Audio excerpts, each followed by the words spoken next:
terdapat ketimpangan di sana-sini, bahwa negeri ini sedang dikuasai oleh oligarki gitu. Rakyat kita justru terancam akan masa depan mereka sendiri. Mereka ada semacam kegelisahan ketika menghadapi masa depan. Mulai dari hutang negeri ini yang semakin menumpuk, hampir 8.000 triliun hari-hari ini. Terus kemudian intervensi asing berupa investasi, terus kemudian penguasaan oligarki terhadap lahan di negeri ini, ya itu juga merupakan ancaman terhadap generasi muda kita, di mana kita nanti akan bertempat tinggal di masa depan ini gitu. Nah, andai topik kita ini Presiden Jokowi mengundurkan diri, kita tanya ke seluruh masyarakat Indonesia, kira-kira yang tidak setuju saya kira 10% saja di kalangan para cebong saya mungkin gitu ya. Sedangkan di kalangan masyarakat pada umumnya yang mengerti persoalan, yang merasakan betapa ketimpangan itu di sana-sini itu luar biasa. Bahkan mungkin di kalangan mereka yang berpikir tentang keselamatan negeri ini, masa depan negeri ini, tentang kebaikan negeri ini, saya kira akan mengatakan jangan besok, sekarang kalau bisa. Artinya masyarakat Indonesia itu sudah terjebak prank dalam sejarah, mungkin prank terbesar dalam sejarah Republik Indonesia, ya saya kira sekarang inilah gitu.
Dari apa yang beliau sampaikan bahwa sudah nyata sekali bahwa negeri kita ini memang sedang tidak baik-baik saja gitu. Itu kenyataan di depan mata kita. Kejadian yang menimpa kita hari ini adalah ketidakadilan, kezaliman di segala lini kehidupan gitu. Muncul gejolak di sana sini dari berbagai macam lapisan masyarakat ya. Kita menyaksikan bagaimana baru-baru ini buruh turun ke lapangan, terus kemudian aktivis turun ke lapangan, mahasiswa turun ke jalan, profesor bahkan juga turun ke jalan, tenaga medis, dokter itu juga turun ke jalan dalam rangka untuk menuntut hak-hak mereka, dalam rangka menuntut agar kezaliman itu hilang di negeri ini. Sebab bagaimanapun memang semuanya terhampar kok ya, terhampar mudah kita untuk menemukan bahwa memang terdapat ketimpangan di sana sini, bahwa negeri ini sedang dikuasai oleh oligarki gitu. Rakyat kita justru terancam akan masa depan mereka sendiri. Mereka ada semacam kegelisahan ketika menghadapi masa depan. Mulai dari hutang negeri ini yang semakin menumpuk, hampir 8.000 triliun hari-hari ini. Terus kemudian intervensi asing berupa investasi, terus kemudian penguasaan oligarki terhadap lahan di negeri ini, ya itu juga merupakan ancaman terhadap generasi muda kita, di mana kita nanti akan bertempat tinggal di masa depan ini gitu. Nah, aspirasi-aspirasi semacam ini maka kemudian disampaikan oleh dua tokoh legendaris kita, ya, yakni Pak Amin Rais dan juga Bang Rizal Ramli, dua tokoh yang memang seperti sepanjang hidupnya itu seperti hanya untuk perjuangan gitu ya, dimanapun beradanya. Bahkan ketika Bang Rizal Ramli beliau menjadi Menteri Marves, beliau juga kritis terhadap rezim ya, Dia membongkar berkaitan dengan rencana pembangkit listrik 35.000 watt apa itu, ya, yang itu kemudian justru menimbulkan kekisruhan dengan Wapres ketika itu dan pada akhirnya membuat beliau terlempar dari rezim. Artinya apa? Dari si integritas sudah teruji di mana posisinya gitu sudah sangat teruji. Oleh karena itu apa yang beliau sampaikan ini firm dengan apa yang ada di tengah-tengah masyarakat. Jadi nuansa kebatinan masyarakat itu dibaca dengan sangat baik oleh dua tokoh kita ini. Nah, andai topik kita ini Presiden Jokowi mengundurkan diri, kita tanya ke seluruh masyarakat Indonesia, kira-kira yang tidak setuju saya kira 10% saja di kalangan para cebong saya mungkin gitu ya. Sedangkan di kalangan masyarakat pada umumnya yang mengerti persoalan, yang merasakan betapa ketimpangan itu di sana sini itu luar biasa. Bahkan mungkin di kalangan mereka yang berpikir tentang keselamatan negeri ini, masa depan negeri ini, tentang kebaikan anak negeri ini, saya kira akan mengatakan jangan besok, sekarang kalau bisa. Besok kelamaan, 2024 apalagi masih kelamaan, makin cepat makin baik. Pasti mereka akan jawab seperti itu. Ketika topik diskusi kita ini sampai ke tengah-tengah masyarakat, andai masyarakat Indonesia hari ini jutaan gitu ya menyaksikan apa yang kita diskusikan hari ini, saya kira mereka akan bersetuju. Ya, Presiden PKAD top, Marco top, ya, bukan presiden yang nganu itu yang ngotop itu. Ya, justru Presiden PKAD adalah yang mantap, ya, karena mengerti aspirasi masyarakat gitu. Nah, negeri kita ini sedang tidak baik-baik dan memang membutuhkan satu perubahan yang mendasar dan itu diawali dari perubahan kepemimpinan dulu memang, ya, awalnya perubahan kepemimpinan ini harus ada dulu ini orang yang selama ini bikin kisruh gitu ya, yang tadinya dikira bisa memberikan harapan terhadap masyarakat, deso gitu ya, sangat merakyat, bajunya juga dicitrakan hanya 100.000 saja per lembarnya, ya, bajunya memang 100.000 saja, tapi rekeningnya, perusahaannya gitu ya, itu di sana sini, terus kemudian dinasti kekuasaannya itu luar biasa gitu. Artinya masyarakat Indonesia itu sudah terjebak prank dalam sejarah, mungkin prank terbesar dalam sejarah Republik Indonesia, ya, saya kira sekarang inilah gitu. Ya kan, diprank oleh pemimpinnya sendiri yang dicitrakan sebagai pro rakyat, justru sebaliknya dipertontonkan dengan dengan sangat kolosal di sana sini. Ini bukan pro rakyat, justru pro oligarki. Melalui apa? Melalui kebijakan-kebijakan yang itu memang sangat pro oligarki. Apa di antaranya investasi? Apa di antaranya insentif pajak? Pengusaha itu sangat-sangat amat sangat dimanjakan di era Jokowi. Mulai dari kemudahan berkaitan dengan izin investasi, terus kemudian analisis mengenai dampak lingkungan yang diberikan kemudahan di sana sini gitu. Apakah itu pro rakyat? No, itu pro oligarki. Di mana letaknya pro terhadap rakyat enggak gitu. Justru nasib rakyat hari ini semakin ke depan itu semakin galau. Ya, galau level dewa ini sudah ini. Ya, galau tingkat tinggi kita ini hidup di negeri kita yang kita lihat di sana sini hutannya luar biasa kaya, kekayaan alamnya luar biasa kaya, tapi itu bukan punya kita. Justru kekayaan alami ada negeri ini masuk kepada kantong-kantong pengusaha itu gitu. Yang dalam bahasa Bang Rizal Ramli, peng-peng, pengusaha-penguasa. Mereka lah yang semakin tajir, masyarakat justru semakin gepeng gitu. Kira-kira demikian. Ya, selamat. Ya, apa ya yang sebaiknya disadari oleh kelompok-kelompok masyarakat, terutama simpul-simpul kekuatan masyarakat, elemen masyarakat, agar memiliki pandangan yang sama, persepsi yang sama tentang arah perubahan yang akan dituju. Tentu sekarang sudah banyak perhatian terhadap berbagai persoalan yang berkembang, tetapi yang menjadi pertanyaan seberapa jauh konsolidasi di antara kelompok-kelompok kritis yang sekarang memberikan kepedulian yang tinggi terhadap berbagai kebijakan-kebijakan yang ada sekarang, serta kebijakan-kebijakan khususnya yang terkait dengan persoalan-persoalan strategis yang menimbulkan dampak sistemik. Karena kalau kita bicara masalah kebijakan negara, ini kebijakan yang menyangkut nasib seperti apa pelayanan terhadap rakyat itu harus dipastikan benar-benar, bukan hanya sekedar sebuah kebijakan yang sifatnya lipstick atau klise, atau kebijakan-kebijakan yang hanya diwujudkan dalam bentuk angka-angka yang masyarakat ini kurang begitu paham seperti apa deskripsi angka-angkanya begitu. Yang jelas kan masyarakat sipil ini, masyarakat rakyat bawah ini kan butuhnya realitas kesejahteraan itu memang benar-benar menyentuh di dalam kehidupan masyarakat, Dr. Erwin Permana? Yang harus masyarakat sadari, pertama yang paling penting, itu sumber kekuasaan itu adalah mereka. Jadi the real power, ya, itu adalah mereka. Power di atas segala power itu adalah masyarakat. Ini harus disadari dulu, karena ini penting. Dengan menyadari ini, maka mereka tidak akan berharap pada siapapun. Kenapa? Karena yang punya kekuasaan itulah mereka. Dengan begitu mereka tidak berharap dengan koalisi-koalisi yang menipu hari ini. Ya kan sekarang lagi kasak kusuk masuk ini, ya, koalisi partai, koalisi anu, gitu, tiba-tiba terbang ke sana. Yang itu semuanya palsu. Yang hari ini berkoalisi besok bisa berubah itu.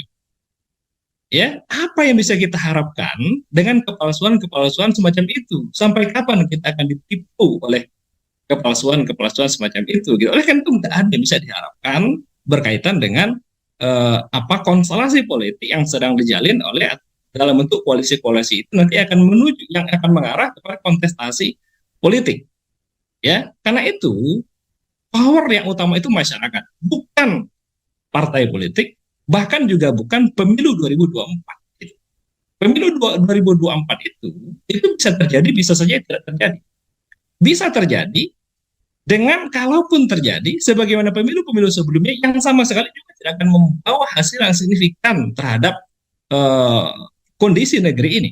Sudah berapa puluh kali kita menjalani pemilu, baik langsung maupun tidak langsung. Itu nggak ada isu berkaitan dengan teknis di sini. Gitu. Memang ada isu berkaitan dengan filosofis. Nah, kalau kita kembali berkaitan dengan apa yang harus disadari oleh masyarakat, mereka harus sadar yang pertama kali bahwa kekuatan utama itu ada di tangan mereka. Kekuasaan utama ada di tangan mereka. Hanya saja memang kekuasaan ini memang harus didasari oleh pengetahuan. Knowledge is power. Ya, kekuasaan masyarakat itu akan menjadi powerful ketika masyarakatnya itu memang terbentuk kesadaran terlebih dahulu di tengah-tengah mereka tentang kondisi ideal yang harus terwujud gitu. Bahwa aspirasi mereka sudah disampaikan oleh Bang Rizal Ramli, sudah disampaikan melalui Profesor Amin Rais, itu bagian dari menuturkan akibat problem akibat. Bahwa masalah negeri ini ada berbagai macam akibat yang tampak, dan terhadap akibat ekonomi, kerusakan alam dan segala macam. Tapi ada problem sebab yang juga harus difahami oleh masyarakat. Apa yang menjadi sebab masalah negeri ini sehingga kemudian kita menjadi kusut, ya, semakin diberikan solusi semakin kusut, semakin diganti orang semakin kusut. Oleh karena itu harus mengakar kepada masalah yang lebih spesifik. Ya, apa akar masalah negeri ini sehingga kemudian terjadi hal-hal yang tidak kita inginkan, hutang yang menumpuk, gitu ya, dengan mudahnya terjadi dinasti kekuasaan misalnya, oligarki dengan mudahnya menguasai sistem kekuasaan dan juga ekonomi di negeri ini, investasi kolonialisme juga begitu terjadi di negeri ini secara terus-menerus. Kenapa ini semuanya terjadi? Ini semua terjadi karena memang ada keran yang dibuka oleh sistem kapitalis liberal sekularistik gitu. Ya, jadi sistem kapitalis liberal melalui mekanisme politik demokrasi tadi itu memberikan celah sehingga kemudian berbagai macam program-program asing, program intervensi itu masuk ke kita gitu. Maka kesadaran itu di tengah-tengah masyarakat terus sampai kepada level ini. Level akar masalah. Akar masalah kita ini adalah ada kesalahan dalam penerapan ideologi.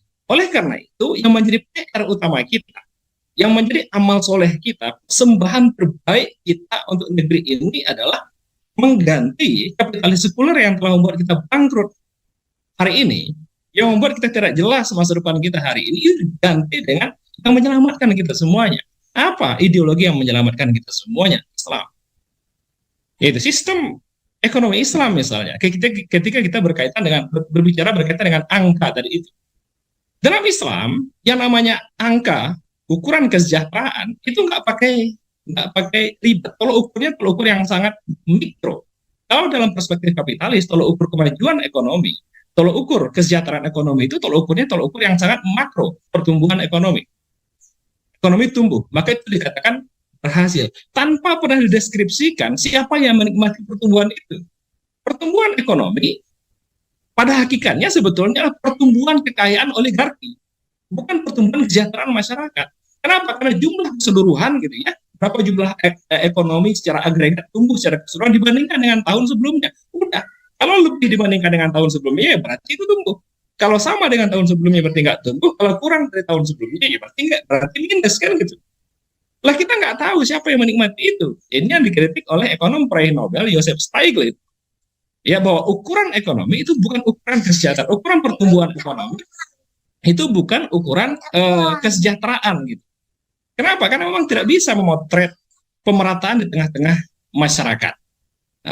Di samping bahwa angka-angka yang disajikan oleh pemerintahan hari-hari ini itu merupakan angka-angka yang dikatakan sebagai sebuah angka-angka resmi, ekonomi tumbuh, terus kemudian apalagi kemiskinan berkurang, terus kemudian pengangguran berkurang, yang disajikan oleh bentuk data-data BPS. Ya terang saja karena BPS itu merupakan sebuah lembaga yang berada di bawah presiden, terang saja akan menyajikan data yang kira-kira menunjukkan presiden atau pemerintah itu berhasil gitu.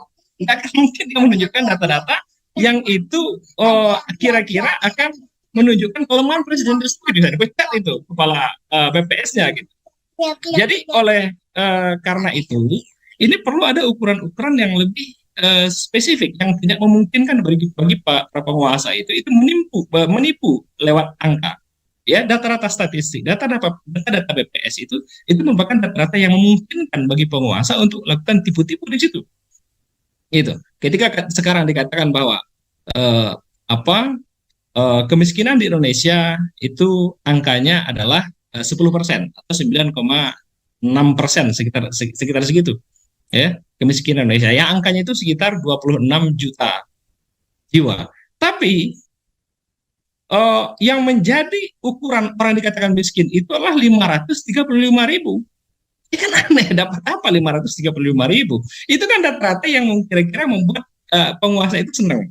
Oh, pemerintah berhasil lah menekan angka kemiskinan. Enggak, padahal kenyataannya ada orang mati di Papua, sebagaimana dikatakan oleh Bang Wahyudi tadi itu. Ya, ada 6 orang mati kelaparan di Papua, di mana Papua itu merupakan sebuah negeri yang kaya raya akan alamnya, di mana orang Papua itu ketika makan nggak ribet, nggak kayak orang Jakarta kalau makan terus nongkrong di kafe-kafe mewah gitu. Orang Papua itu makan cukup dengan apa yang dihasilkan oleh alam gitu. Nah, alam Papua dirampas, tapi mereka nggak diberikan makan, kurang kejam apa ini? Ya, alam mereka diambil, mereka makan cukup dengan alamnya, cukup dari sagu, cukup dari umbi-umbian saja. Mereka sudah bahagia, mereka happy. Puluhan tahun, ratusan tahun mereka nggak pernah kelaparan di Papua. Begitu tiba di rezim ini mereka kelaparan. Di sana ada tembagapura, di sana ada emas, di sana kekayaan alam yang melimpah gitu. Hutan mereka dirampas, kekayaan alam mereka diambil, mereka dibiarkan kelaparan gitu. Terus kemudian dikatakan bahwa ekonomi tumbuh dan pemerintah berhasil gitu. Ini prank luar biasa ini. Jadi konsep ekonomi makro yang ditawarkan menurut kata BPS itu juga merupakan prank. Ya, nah sampai kapan kita mau di prank? Kalau tidak berdasarkan perspektif pendekatan yang lebih mikro, yang lebih berukur berdasarkan ekonomi Islam, apa itu pendekatan mikro? Pendekatan mikro itulah pendekatan yang mengukur kesejahteraan tiap-tiap kepala individu. Gitu. Cukup dikatakan bahwa ekonomi itu gagal ketika misalnya ada satu orang yang kelaparan. Cukup dikatakan gagal ketika misalnya ibu-ibu di gang-gang di satu tempat, misalnya ketika ada seorang ibu yang tidak sanggup memberikan makanan bergizi untuk bayinya gitu. Ya, jadi ada semacam jaminan distribusi kepada tiap-tiap kepala individu sehingga semua masyarakat itu mendapatkan kue-kue perekonomian, dan itu hanya bisa terwujud melalui mekanisme distribusi yang disediakan oleh sistem ekonomi Islam. Tidak ada dalam sistem ekonomi kapitalis, karena paradigma kapitalis itu adalah paradigma pembangunan yang memberasiskan kepada pertumbuhan ekonomi, bukan distribusi gitu. Nah, jadi dua poin itu yang harus disadari oleh kelompok-kelompok kritis tengah-tengah masyarakat, bahwa mereka memiliki kekuatan sejati, kekuasaan ada di tangan mereka. Hanya saja kekuasaan itu harus dilapisi oleh kedaulatan. Kedaulatan tertinggi itu ada di tangan rakyat. Ketika dua poin ini sudah terikat menjadi satu simpul yang kuat, ini akan menghasilkan kekuatan perubahan sejati yang hakiki, akan mengguncang. Saya kira akan mengguncang dunia. Demikian, ya, selamat. Ya, Dr. Erwin Permana, kondisi rejim dan sistem yang diharapkan sebagai tujuan ideal perubahan untuk kepentingan rakyat seperti yang Anda tadi deskripsikan, seberapa jauh sebetulnya itu disediakan oleh mekanisme perubahan. Kalau kita bicara masalah mekanisme perubahan, tidak hanya sekedar bicara dalam konteks nyatanya, tapi juga yang seharusnya. Terutama mempertanyakan seberapa jauh sebetulnya mekanisme elektoral sebagai tumpuan harapan perubahan di tengah fakta ambang batas pemilu 20% dan 25%. DPS daftar pemilih sementara 52 juta yang problem tadi, audit investigasi 337 juta jiwa data Dukcapil yang kita tunggu audit investigasinya dilakukan oleh Dirjen Dukcapil, dan track record problem sengketa pemilu tahun 2019. Lalu mekanisme perubahan ideal ke depan yang bisa diharapkan oleh rakyat itu seperti apa? Dr. Erwin Permana sebagai bagian dari akhir diskusi wawancara bagi Dr. Erwin Permana. Ya, ketika kita menawarkan sebuah solusi yang out of the box, ya, karena penyakit yang kita derita sekarang ini sudah extraordinary ini, ya, penyakit yang sudah luar biasa. Karena itu solusinya nggak bisa solusi yang biasa-biasa. Ya, cukuplah dikatakan orang itu bodoh ketika dia mengharapkan hasil yang berbeda dengan cara yang sama. Begitu kata Albert Einstein. Bagaimana mungkin kita berharap perubahan yang lebih baik melalui cara yang sama? Jadi kalau kita bicara tentang mekanisme, ya mekanisme perubahan, ketika kita sudah paham bahwa arah perubahannya ini adalah harus mengarah kepada perubahan yang bersifat ideologi, caranya itu juga harus melalui mekanisme cara yang out of the box. Kenapa? Karena melalui mekanisme cara yang sama lagi, sama saja dengan kita menyediakan diri kita untuk ditipu. Ya, itu sama saja dengan kita membiarkan diri kita ini untuk kembali masuk ke dalam lubang biawak setelah sebelumnya kita keluar dari lubang ular gitu. Ya, oke lah kita sudah 1, 2, 3 kali kelambok, ya jangan berkali-kali. Ya, kenapa? Ini berkaitan dengan keselamatan negeri ini, bukan hanya pribadi 1, 2 orang saja. Oleh karena itu, caranya pun harus melalui cara yang out of the box. Mekanismenya itu harus mekanisme yang out of the box. Sebetulnya out of the box-nya itu juga bukan terlalu yang rumit, yang ribet, yang susah. Tidak. Ketika Islam merupakan sebagai sebuah solusi kehidupan, maka Islam sebetulnya juga menyediakan cara tentang bagaimana harus melakukan perubahan itu dengan cara-cara yang Islami. Itu, dan cara itu terhampar di hadapan kita. Tinggal kita buka kitab, ya, sehingga kita kemudian ketika melakukan perubahan itu tidak menghayal, tidak merujuk kepada pengalaman-pengalaman di Barat yang mereka itu juga penuh dengan penderitaan, ya, tidak merujuk kepada pengalaman-pengalaman Barat yang asal coba, yang itu juga berujung pada kegagalan, tapi merujuk kepada cara yang dituntun oleh wahyu yang itu terbukti dengan berhasil di penghujungnya gitu. Nah, maka cara yang ditempuh oleh Islam itu ketika mewujudkan peradaban yang tinggi itu adalah melalui mekanisme umat, yakni menyadarkan umat dengan cara dakwah gitu ya, dengan cara edukasi, ya, dengan cara menumbuhkan IQ umat melalui forum-forum seperti ini, melalui forum-forum seminar, melalui forum-forum diskusi, sehingga kemudian muncul kesadaran. Memang yang namanya membangun kesadaran umat itu bukan satu hal yang mudah. Memang melalui mekanisme butuh waktu yang butuh kesabaran, butuh kekuatan, ya, butuh juga barangkali waktu gitu ya, sehingga kemudian umat betul-betul sadar, ya, bahwa Islam itu merupakan solusi kehidupan. Sehingga pada akhirnya ketika umat ini sudah sadar, beserta komponen-komponennya, beserta tokoh-tokohnya, ya, beserta ya mungkin aparat-aparat yang tulus, yang peduli dengan negeri ini, ketika semuanya sudah sadar, termasuk juga cukong-cukong yang oligarki itu misalnya, mereka sadar gitu, ya, ketika semua komponen sudah sadar bahwa satu-satunya solusi untuk yang bisa menjadi obat atas negeri ini itu adalah Islam, maka pada akhirnya dengan sendirinya sistem yang rusak, yang bobrok, yang telah membuat kita celaka ini akan segera ditinggalkan. Kita akan beralih kepada Islam, kita akan berhijrah kepada Islam, ya. Sekarang ini kan momen-momennya hijrah. Ayo kita hijrah sejati, hijrah sistemik, ya, dari buruknya kehidupan yang dihasilkan oleh sistem kapitalis sekuler ini, hijrah sistemik kepada keindahan dan keagungan kehidupan yang ada di bawah naungan kehidupan Islam gitu.